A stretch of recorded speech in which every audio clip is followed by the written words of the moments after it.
कुछ अलग करना है तो भीड़ से हट कर चलो। भीड़ साहस तो देती है पर पहचान छीन लेती है। नमस्कार दोस्तों, आप सभी का स्वागत है आपके अपने YouTube चैनल ज्ञान स्टडी LMP पर।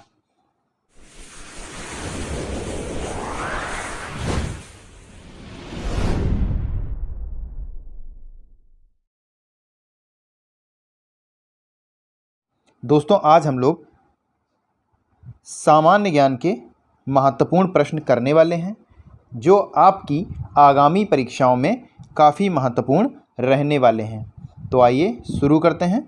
दोस्तों, अगर अभी तक आपने चैनल को सब्सक्राइब नहीं किया है तो चैनल को सब्सक्राइब कर लें और बेल आइकन को दबाना ना भूलें, जिससे अगली क्लास की जानकारी आपको मिलती रहे। तो आइए शुरू करते हैं आज की क्लास।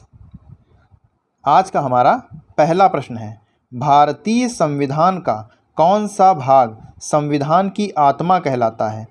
आपके ऑप्शन हैं ए मूल अधिकार, बी राज्य के नीति निर्देशक तत्व, सी उद्देशिका, डी संवैधानिक उपचारों का। तो दोस्तों, इस प्रश्न का सही उत्तर है ऑप्शन डी, संवैधानिक उपचारों का अधिकार। दोस्तों, इस प्रश्न का सही उत्तर है संवैधानिक उपचारों का अधिकार, यानी हमारा डी आंसर हो जाता है, ऑप्शन डी सही हो जाता है। अनुच्छेद 32 संविधान के भवन की नींव का पत्थर है। इस अनुच्छेद पर टिप्पणी करते हुए डॉक्टर भीमराव अंबेडकर ने संविधान सभा में कहा था, यदि मुझे यह कहा जाए कि मैं संविधान के किस अनुच्छेद को सर्वाधिक महत्वपूर्ण मानता हूँ, ऐसा अनुच्छेद जिसके बिना संविधान व्यर्थ हो जाएगा, तो मैं किसी अनुच्छेद को नहीं, इसी को अनुच्छेद 32 संवैधानिक उपचारों का अधिकार को इंगित करूंगा। यह संविधान की आत्मा है, उसका हृदय है। यानी इस प्रश्न का सही उत्तर हो जाता है संवैधानिक उपचारों का अधिकार। अगला प्रश्न है, भारतीय संविधान सभा के अस्थायी अध्यक्ष कौन थे? ऑप्शन है A doctor Sachchidananda Sinha, option B doctor Rajendra Prasad, option C doctor BR Ambedkar, option D JL Nehru, यानी पंडित जवाहरलाल नेहरू। तो दोस्तों, इस प्रश्न का सही उत्तर है option A doctor Sachchidananda Sinha. दोस्तों, संविधान सभा की जो प्रथम बैठक हुई थी उसके ये अस्थायी अध्यक्ष बने थे और दूसरी बैठक में डॉक्टर राजेंद्र प्रसाद को स्थायी अध्यक्ष बनाया गया था। आइए दोस्तों, अगले प्रश्न पर चलते हैं। अगला प्रश्न है, 16 महाजनपदों का उल्लेख है। आपके ऑप्शन है ए महाभारत में, बी रामायण में, सी अंगुत्तर निकाय में, ऑप्शन डी है ललित विस्तार से। तो दोस्तों, इस प्रश्न का सही उत्तर है ऑप्शन सी अंगुत्तर निकाय में। बौद्ध ग्रंथ अंगुत्तर निकाय से ज्ञात होता है कि महात्मा बुद्ध के उदय के कुछ पूर्व समस्त उत्तरी भारत 16 बड़े राज्यों में विभाजित था। इन्हें 16 महाजनपद कहा जाता था। अगर हम इनके नामों की बात करें तो ये होते हैं काशी, कौशल, अंग, मगध, वज्र, मल्ल, चेदी, वत्स, कुरु, पांचाल, मत्स्य, शूरसेन, अस्क, अवंती, गंधार, कंबोज। ये आपके 16 महाजनपद थे। अगला प्रश्न है, ओजोन बायोस्फीयर से बचाती है। ए इंफ्रारेड किरणों से, बी अल्ट्रावायलेट किरणों से, एक्स किरणों से, गामा किरणों से। तो दोस्तों, इस प्रश्न का सही उत्तर है ऑप्शन बी अल्ट्रावायलेट किरणों से। ओजोन यानी O3 बायोस्फीयर को अल्ट्रावायलेट किरणों से बचाती है। आइए दोस्तों, आगे चलते हैं। अगला प्रश्न है, पायरोमीटर निम्नांकित के मापने के लिए प्रयोग में लाया जाता है। ऑप्शन है ऑप्शन ए वायुदाब, ऑप्शन बी आर्द्रता, ऑप्शन सी उच्च तापमान, या ऑप्शन डी भूकंप की तीव्रता। तो दोस्तों इस प्रश्न के अगर हम उत्तर की बात करें तो उच्च तापमापी द्वारा यानी पायरोमीटर द्वारा 800 डिग्री सेल्सियस से 4000 डिग्री सेल्सियस तक के ताप मापे जा सकते हैं। इसे गर्म वस्तुओं के संपर्क में नहीं रखना पड़ता, अतः दूरस्थ वस्तुएं जैसे सूर्य आदि का ताप नाप सकते हैं। तो दोस्तों इस प्रश्न का सही उत्तर हो जाएगा ऑप्शन सी, उच्च तापमान। अगला प्रश्न है 15वें वित्त आयोग का अध्यक्ष कौन है?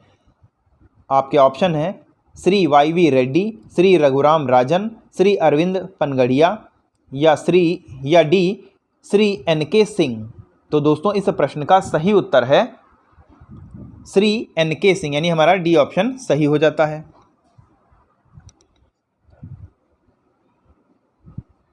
15वें वित्त आयोग के अध्यक्ष श्री NK सिंह हैं।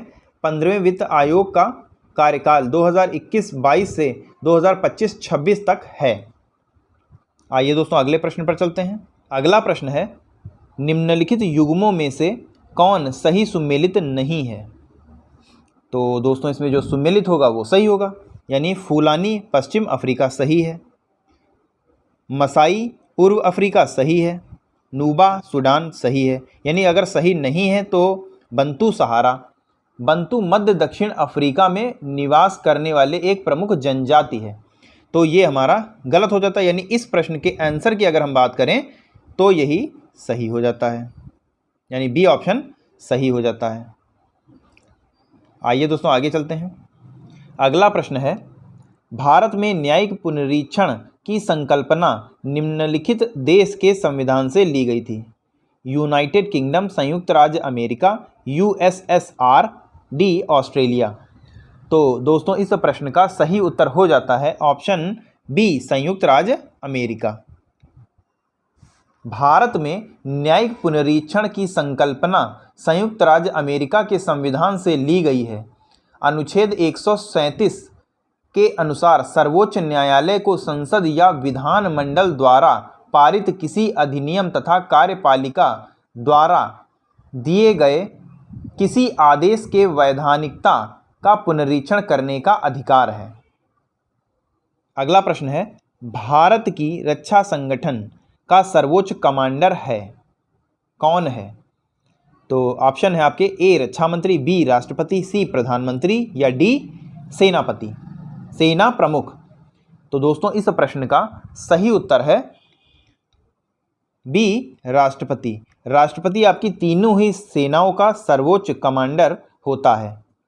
आइए दोस्तों अगले प्रश्न पर चलते हैं। अगला प्रश्न है एलोरा की गुफाओं तथा शैलकृत मंदिरों का संबंध है बौद्ध से, बौद्ध तथा जैन से, हिंदुओं तथा जैनों से, हिंदू बौद्ध तथा जैन से। दोस्तों एलोरा की गुफाओं तथा शैलकृत मंदिरों का संबंध की अगर हम बात करें तो एलोरा महाराष्ट्र में औरंगाबाद में 30 किलोमीटर एवं अजंता से लगभग 97 किलोमीटर दूर है। यह मंदिर में 3 समूह हैं। प्रथम समूह बौद्ध मंदिर का, दूसरा समूह ब्राह्मण धर्म का तथा अंतिम जैन धर्म का है।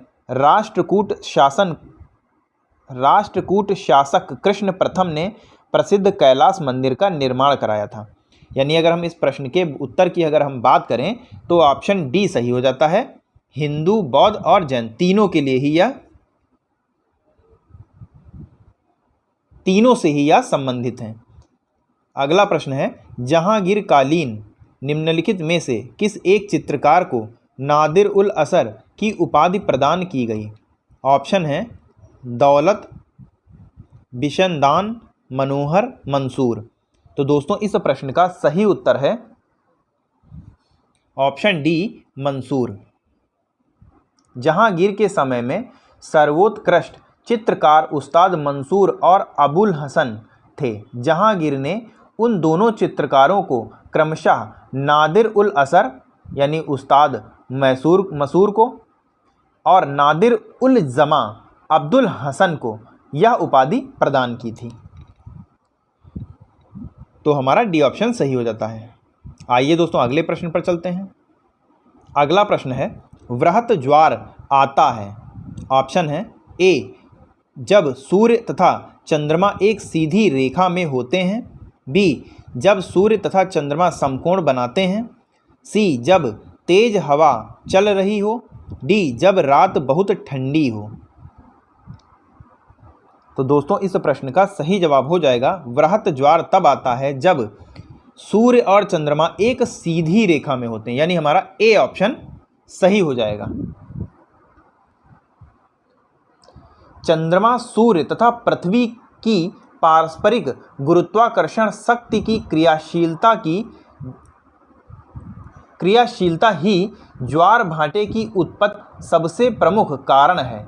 सूर्य की तुलना में चंद्रमा के पृथ्वी के निकट होने के कारण ज्वार भाटे की क्रिया से इसको सबसे अधिक संबंधित माना जाता है। तो हमारा ए ऑप्शन सही हो जाता है। तो दोस्तों आज के लिए बस इतना ही। कैसी लगी आज की क्लास कमेंट करके ज़रूर बताएं, और अगर अच्छी लगी हो तो लाइक करें।